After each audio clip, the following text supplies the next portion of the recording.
Okay guys, so everybody knows that I'm a bit of a gear nerd, and I've actually really tried to start to kind of buy Canadian. So when somebody reached out to me and said, hey, I like your gear reviews. I've been making my own stuff for the last couple of years kind of deal, and I'm thinking of breaking out. Can I bounce some ideas off you? And I'm like, sure, bounce some ideas off me. Backcountry Monashee.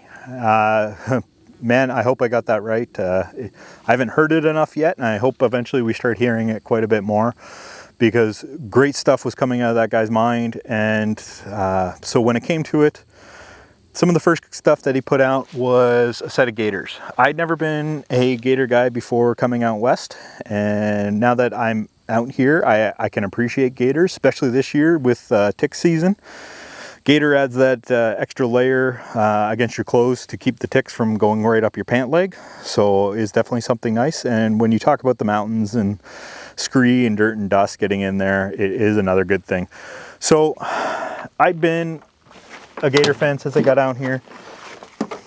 I'd rocked these KUIU gaiters, which are now just Dean's, and you know what, they didn't even last. They didn't even get me to actually sheep season when I started trying them out, and they started coming apart, so wasn't too happy with them. Justine uses them now, and they're great for her. She's looking after all her kids. She doesn't get out as much as she wants, so for now they'll work for her, but in the future we will obviously have to upgrade it. When it came down to it, next I ended up getting the Stone Glacier gaiters, and these have had a serious amount of hard miles. I do love them. They feel like that perfect pair of leather boots. There's some nuances about them that they do kind of come unjust. With the amount of miles I have on them, they have started to come apart a little bit at the seams. But I know Stone Glacier, and they've already said, hey Dan, just send them back, we'll restitch them up, because it's just the threading and we'll get it good to go. The problem is, I ain't got time for that. I need these to go on hunting, so until they completely fail, they just haven't been sent back. Now you know what I had. Now let's see what we have now. So what we have, the Backcountry Monashee Gaiter. And you know what? There's a lot of design stuff that went into these. They obviously look a lot cleaner than my other ones. Maybe not the KUIUs, but they do have about 100 kilometers on them so far. And so far, they're holding up really great.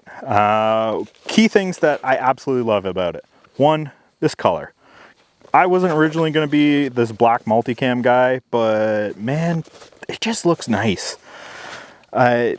Mixed with the tan, I'm very much a fan of the tan. It's a very subtle color, things like that, but it works. The things that really get me on these are the little interesting pieces.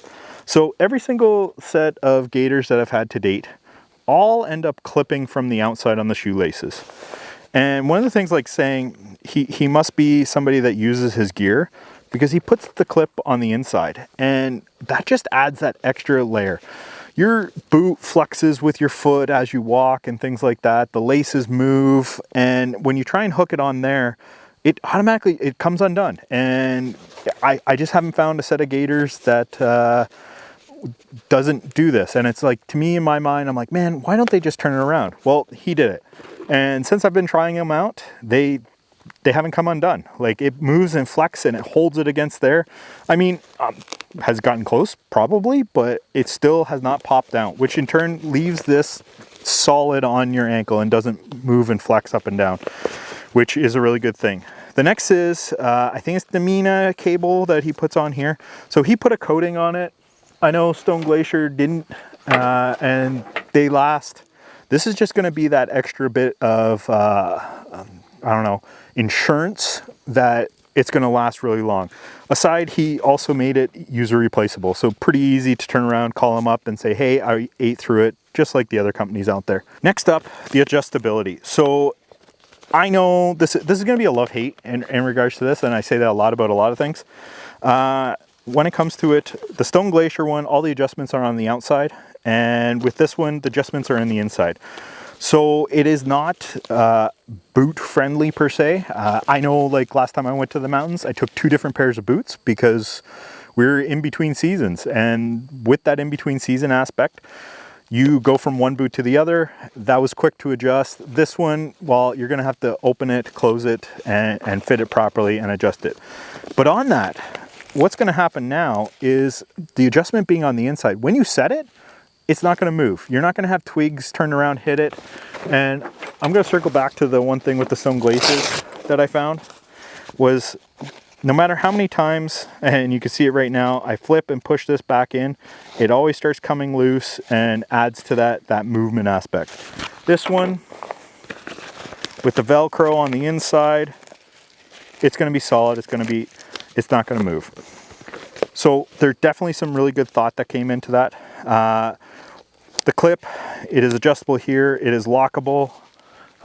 In comparison, it is just a pull through. So I'm going to be interested when it comes to wintertime to see if snow gets bunked up in here or anything like that and I'm not able to adjust it, or if it ends up pushing in there and causing any issues, but I'm not going to know that till the wintertime. So all in all, this is an amazing product rollout for a brand new Canadian company, and the price point is under 200 bucks. I know there's other companies out there making gaiters for way cheaper and things like that, but when you turn around and my comparison of the Stone Glacier gaiters, once they get up into Canada, you're almost at the same price point. So if you're looking at something like that, I might lean to the support the Canadian, but only time will truly tell if they can withstand the same abuse that I put the Stone Glaciers in through. But I'm already liking what I see with the little bits of ingenuity that he's put into it, which I'm gonna circle into what is coming up next. And that is his next product. The Ridgeline pack. So I started with the gaiters, which I purchased, and I'm definitely not regretting that purchase. And when he told me about his Ridgeline 7500 pack, we were looking for a bigger pack. And I'm like, you know what? Let's give it a shot. So I hope you stay tuned, because I'm going to break down this entire pack and tell you what I like about it so far and tell you what I don't like about it. I hope you stay tuned, because not only on this, there's obviously a lot more content coming and inbound. If you like what you see and you want to help support our channel, you can go to www.thebakeradventures.com and you can buy merchandise like Packing the What Ifs. And that helps support do the stuff we do. Because I'll be honest, the gaiters I purchased with my cash. This pack I purchased with cash. I like to try and keep as non-biased as humanly possible. So not saying that I'll never accept anything for a review for free, but I like it when I can turn around and hand on heart going, I did this on my own accord and I expect this. So if you're interested in the gaiters, I'll put a link below to his website, and I'll put a link below to our website. So hopefully you like this. Like, subscribe, you know, all that stuff, and stay tuned, because this review is inbound. Thank you.